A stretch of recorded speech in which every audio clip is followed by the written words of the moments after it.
welcome to A Room of One's Own. I am really thrilled to have Russell Baker with me today. A brief introduction about him. He is the corporate spokesperson for Toronto Hydro. With over 10 years of experience in communications and PR, he specializes in emergency communications management, corporate communication, and media relations. He is also the president of IABC Toronto. I'm really excited to have you. Thank you for being here. Thanks for having me. Really, it's my pleasure to be here. Amazing. So I have a few questions that I would love to ask you, and I'm sure PR and communication students are going to get in a lot of insight into the industry and the kind of work that you do through those.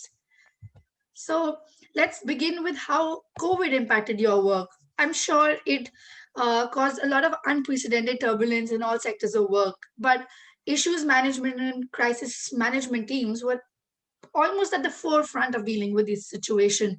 So, how did you and your team decide on fresh communication strategies or incorporate sensitivity and caution in these times? So, how was that experience for you? Yeah, let me first start by saying, I think one of the takeaways I've had from, what occurred and what continues to occur with the pandemic is that communicators really should always be seeking out ways to learn how to respond to issues and crisis, situations. I think we're sort of gone past the point right now of having an area of expertise, if you will, right? Being an internal communicator, an external communicator, whatever it may be. I think that the world we live in right now is so connected, and so everybody plays a role in effectively managing an issue, particularly to the scale of which we've seen with the pandemic. So, really at the onset of the pandemic, we really sat down and collectively looked at how we would want to respond to this. And, at the forefront of that really was about ensuring that we communicate with our customers clearly, right? That we are addressing our customers' needs, and that really is, sort of the impotence for everything that we're doing going forward. So, what I can say is that we really looked to leverage our own channels, like our website, like Twitter, Facebook, LinkedIn, email, customer bill communications, and more. To really deliver excellent customer service. And that was really essential for us to respond effectively to COVID-19. Topics that we really wanted to make sure we were communicating proactively about included rate changes. There have been multiple rate changes over the course of 2020 and into 2021. Financial relief programs that were available to our customers, public safety concerns like downed trees or downed power lines, and of course, outages impacting our customers. So those were really at the forefront of our conversations. And, we tailored our communications across the channels I mentioned in light of the pandemic. Mm. Other ways that we really kept to try and engage was to, of course, use social media. We know that a lot of our customers go to our social accounts to get information. And we saw that in spades. We saw that there was a significant number of customer questions and concerns that came in compared to the same period last year. So just to give you an idea of what that means, we saw a 70% spike in the number of questions and concerns that came through during a 6-month period in 2020 compared to the year previous. So you think about numbers and how busy our team must have been, while it certainly impacted our ability to get work done, it also demonstrates our commitment to that excellent customer service. So I think, really the takeaway here is being available, reminding yourself that customers are sort of your top priority, and ensuring that you can put your best foot forward. Absolutely. That's a great insight. You spoke about transparency and accountability and how that is the core of communications, especially in times like this. My next question to you is about how there are other issues that also impact the fabric of any organization. For example, Black Lives Movement that happened right after the demise of George Floyd. Did that situation or others that followed make you reassess your organization's fabric and reflect about how you could make perhaps IABC more inclusive and diverse and more welcoming to people from diverse backgrounds? Yeah, it's a great question. I mean, from an IABC Toronto perspective, we really saw a lot of our peers on the front lines fighting what I refer to as the infodemic. And as an association, we really wanted to provide our members with real-time, meaningful, and engaging content to help them rise up Mhm. and really demonstrate the value of being a member of IABC Toronto. So, while organizations across the country certainly were committed to taking strategic action to advance diversity and inclusion in the workplace, IABC Toronto was no different. Right. We also wanted to demonstrate that. And as IABC's largest chapter across the globe, we've really been actively working to lead by example and setting standards about diversity and inclusion in our communications profession. So there's sort of a couple things that we did. So bear with me here, buckle up. There's a few things that we did. So first, we really committed to having open and honest conversations with our members and non-members. And that was important to seek feedback from, all groups across Toronto. So in March last year, 2020, we launched what we call our IDEA Committee, and that it stands for Inclusion, Diversity, Equity, and Accessibility. In partnership with some volunteers on that group, we held open forums throughout 2020 with underrepresented groups to sort of understand what IABC Toronto could be doing to further inclusion, diversity, equity, and accessibility in the communication space across the Greater Toronto Area. Now, the IDEA Committee, certainly, made up of a wide swath of individuals and IABC Toronto members, will be presenting some recommendations to the IABC Toronto Board of Directors, actually in February this month, on how we can be more accessible, equitable, diverse, and certainly inclusive. So it's too early to really say what they're going to be presenting to us, but I can tell you personally, I'm very excited to hear what they have to say, and really committed to finding ways to implement those recommendations that they have. So that's sort of one thing that we've been doing as an association in response to a lot of the movements we've seen. Another Mhm. one would be partnering with IABC chapters across Canada, in addition to the Canadian Public Relations Society, CPRS, the Canadian Council of Public Relations Firms, Leger Marketing, and Breakfast Culture, to sponsor what is a first of its kind industry-wide survey on diversity and inclusion, inviting members and non-members to take part of this. Now, the reason I'm particularly excited about this is because it's a groundbreaking survey. It really represents the first time that the Canadian public relations and communications industries will have benchmark data on PR professionals' perceptions and experiences of diversity and inclusion across the corporate, government, and agency sectors. So while data collection and analysis is still underway, I can say that what we collect will really allow those associations and workplaces across Canada to put into practice initiatives that will better, or rather that will get to the heart of diversity and inclusion in our industry. So that's very exciting. Other things, really include introducing new award categories at our annual IABC Toronto Ovation Awards. This award the awards gala has been going on for more than 35 years, and really presents an opportunity for communicators to shine and to demonstrate the great work that they do year over year. Lots happened in 2020, and we wanted to make sure that we really represented, the shifting landscape, right? The political shifts, the waves of social change, and of course, the pandemic. And we know that communicators played a vital role in keeping people informed while we have been apart. So we launched some new categories this year, which is really great.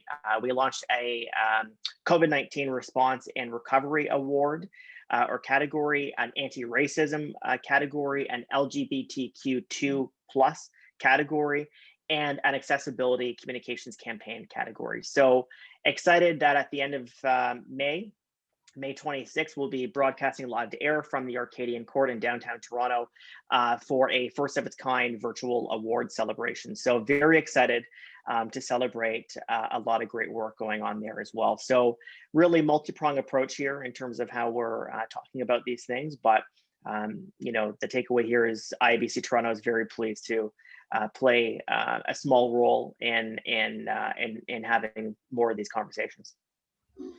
That's brilliant. Actually, I really appreciate IABC taking accountability and also taking the leadership in taking initiative for such important issues that are relevant in today's time.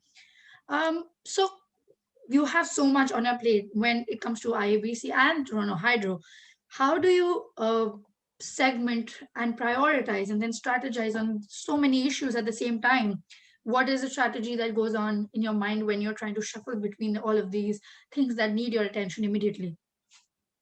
Yeah, it's a great question. I mean, I think we should start by saying that, really it does take a team to effectively manage an issue.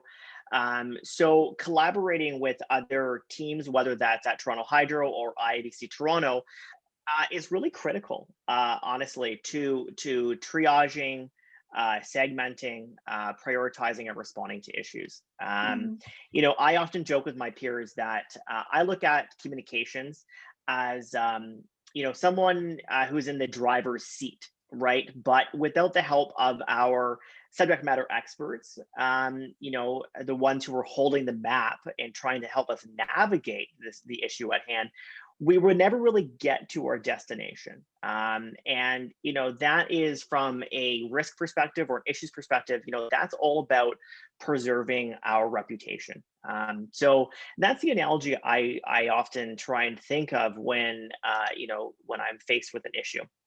But outside of the nice analogy, really, I try and look at sort of a couple of different categories when looking at what a potential issue could be and how I can help sort of organize that so that we can respond effectively.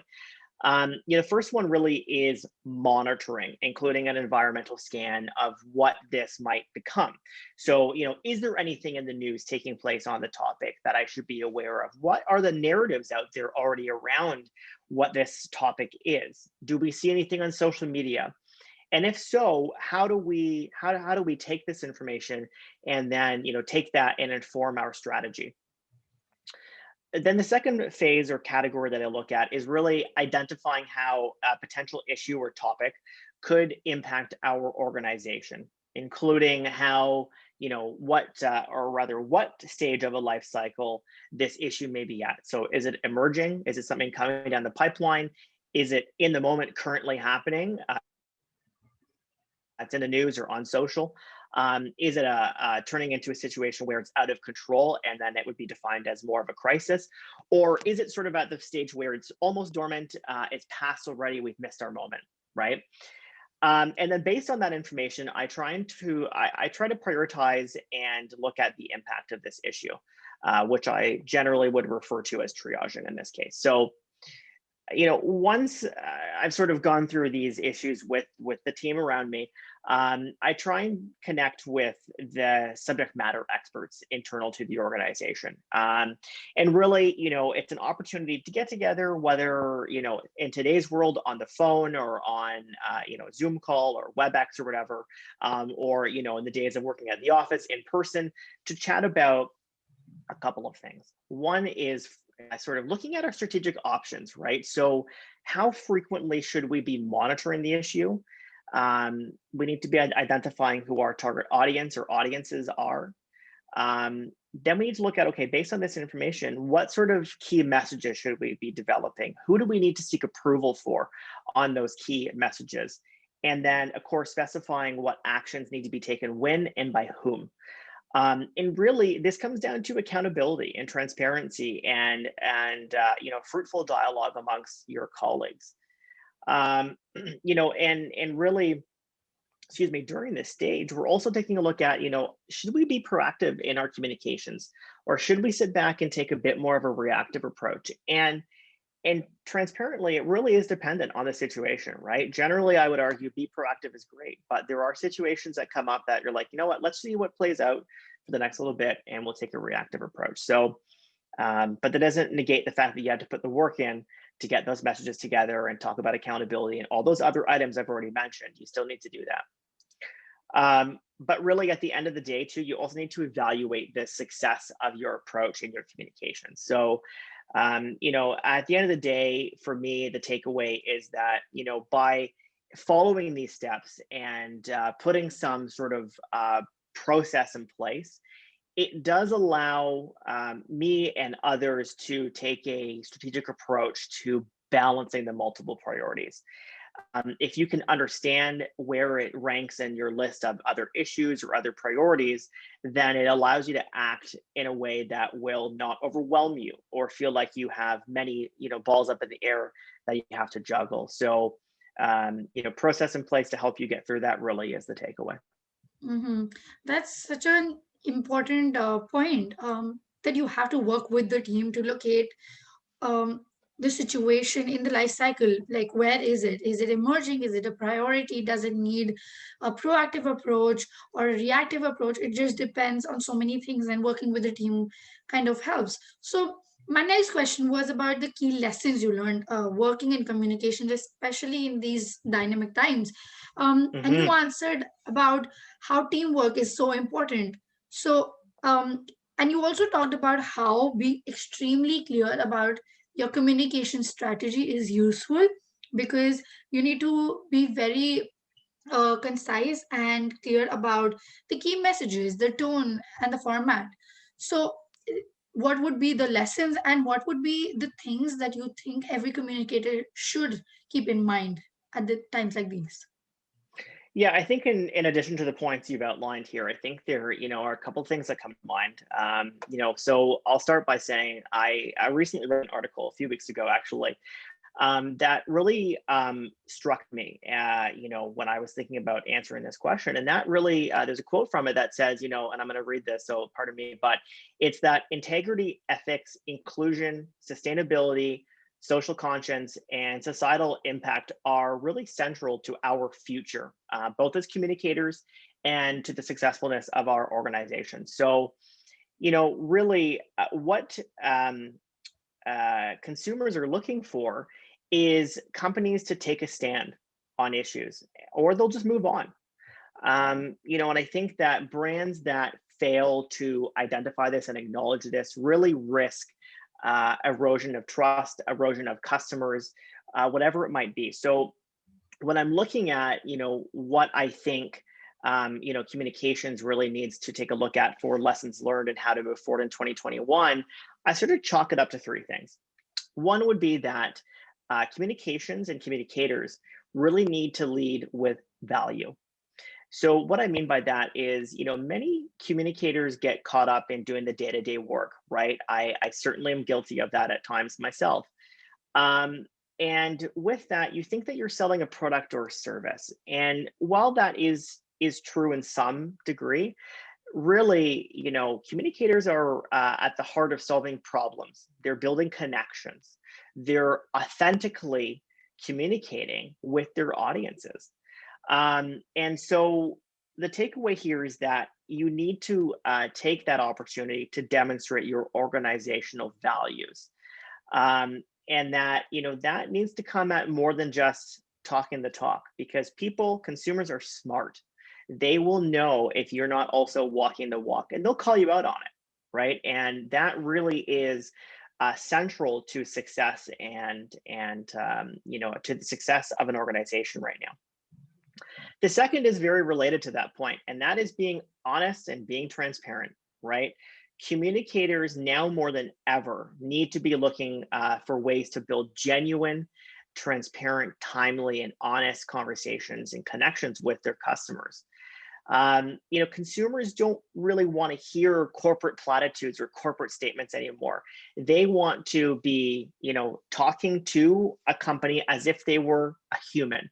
So being, communicators, we need to make sure that human and communicating humanly is at the forefront of what we're doing. And that includes both to our own employees in internal communications, but also our external stakeholders.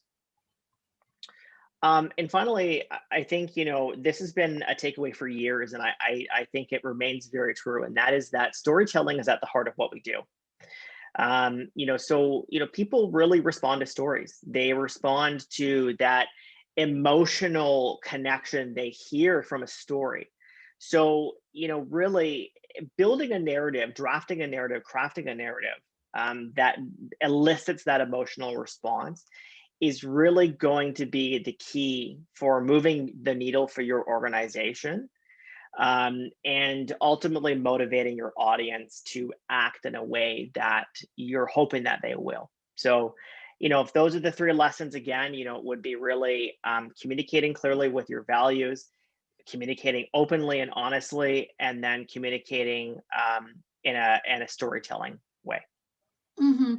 I agree totally, because I feel during the pandemic there has been um, immense amount of significance, and rightly so, given to the brand values, the ethics, more than the aesthetics of the brand. More than Yep. ever now, customers are seeking political positioning from brands and want to know their stance on things.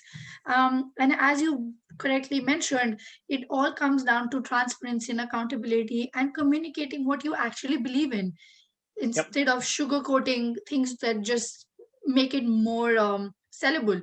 Um, my last question to you is about what skills do you think are required to make a professional communicator adept to responding to emergency situations or brand risk or crisis communications?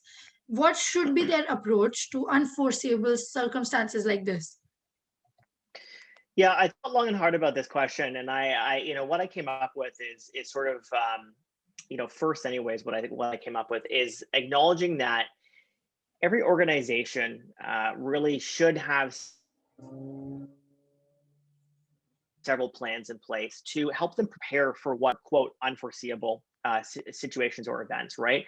And those kind of plans include a business continuity plan, a corporate risk management plan, and of course, crisis communications plans with prepared messaging.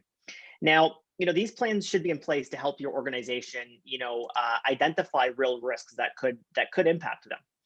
And that should include areas like financial losses, personnel issues like layoffs or other employee and labor issues, organizational issues like misconduct or wrongdoing, organizational or rather, sorry, technological issues like cybersecurity threats, and of course, natural disasters like the pandemic we're going through right now, but of course also, major ice storms or other, physical natural disasters. And to me, when I'm looking at this, about how to, break down silos and have those open lines of communication, it goes back to my point earlier about coordinating with other teams, right? You really need to knock down those barriers in order to have open communication with your other teams about, the issues that are at hand or the risks that are at hand and how you would respond to them, both in terms of, corporate actions, but also communications. So really the takeaway, I guess, here is that if your organization does not have one of these plans, I certainly recommend advocating for them. It certainly helps communicators and other organizational leaders prepare for these unforeseen events. And with that, it allows them to be more nimble when these things do happen. But getting a bit more back on topic, right? I could talk about preparedness planning for hours, I'm sure, but I really wanted to acknowledge here that the skills needed to communicate during an emergency situation or a crisis are often the same that you would need when communicating during ordinary times. Interestingly, it's not much different. And that really comes down to, being reliable, being accessible, communicating clearly, speaking with authority, or appointing an appropriate spokesperson to do so. And of course, remaining calm, remaining clear, right? Doing all that, that remains the same no matter the situation you're communicating in. But what I would argue being something that is a little bit different is the need to communicate with your stakeholders quickly and accurately. That's essential.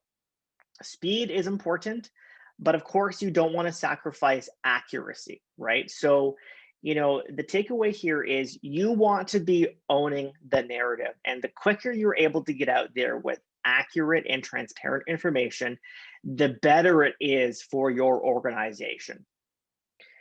So when you're looking at that, you want to make sure that, any information or supporting materials you have are widely available. So whether that's on your website or on social, preferably across multiple channels, so people who want to get information through different ways can access it, is really important. And, in a situation where there's a crisis or an emergency, you also want to be making sure that you're providing um, updates in a predetermined duration. So whether that's every hour or every 3 hours or once a day at 9 a.m., whatever it might be, depending on the stage of the issue, is very important because that helps provide something concrete, and it helps to sometimes reduce anxiety, uncertainty, and rumors that may come out of any situation. So those are some takeaways. Um, the other one that I really want to touch on, because as a spokesperson, it's very important for an organization to appoint a spokesperson or maybe two, and that really is important because it maintains consistency. It allows for more transparent and open and honest updates, but it is for that person, whoever that may be, whether it's a communication staffer or an engineer or a lawyer or whatever it might be, that person needs to be media trained. I cannot stress that enough. They need to be equipped with the skills needed to, answer questions openly and honestly and transparently. And that takes time, and that takes a lot of practice. So doing those, mock interviews, as I often joke, and I certainly do with my team, is really quite essential. Um, that's a long way to say there's a lot of things that are the same and some things that aren't.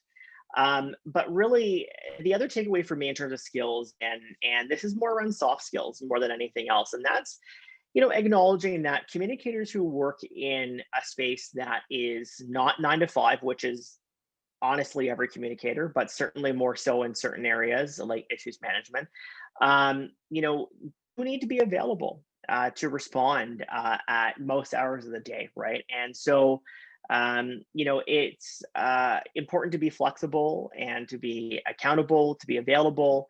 And so, being open and honest with yourself about that is very important, because I think that if that's something that excites you and interests you, you'll be a lot more successful in, dealing with whatever situation comes your way.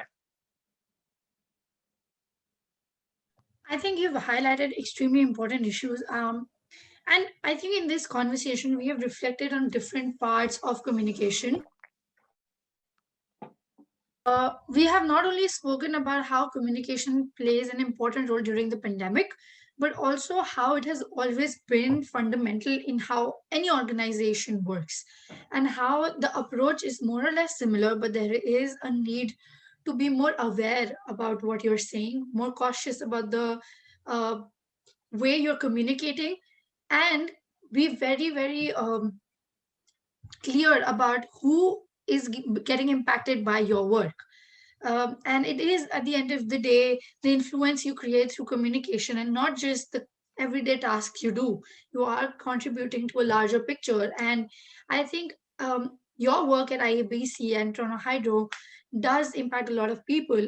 Um, the initiatives that you are spearheading now at IABC are definitely going to inspire a lot of organizations to be more inclusive, more welcoming, and more diverse. And your stand about how Toronto Hydro had to take a step about being more accountable about the different challenges they're facing, and being very transparent in their communication has obviously shown its results, because I feel that the audience has connected more with the brand now that has shown a more humane face to it. So there was a lot to learn from this conversation, at least for me, and I'm sure my readers are going to feel the same. I would thank you for being here and taking time out to answer all of my questions. Well, that's great. Thanks for the kind words.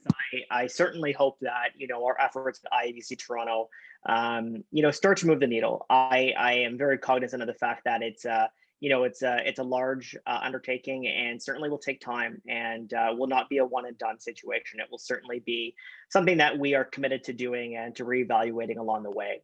No doubt about that. So, if anyone has any feedback or questions, concerns about anything we're doing at IABC Toronto, I certainly value the opportunity to have that conversation. But thanks for your time. It was an absolute pleasure to chat with you, and I'm glad we could share some time today. So thank you. Thank you so much.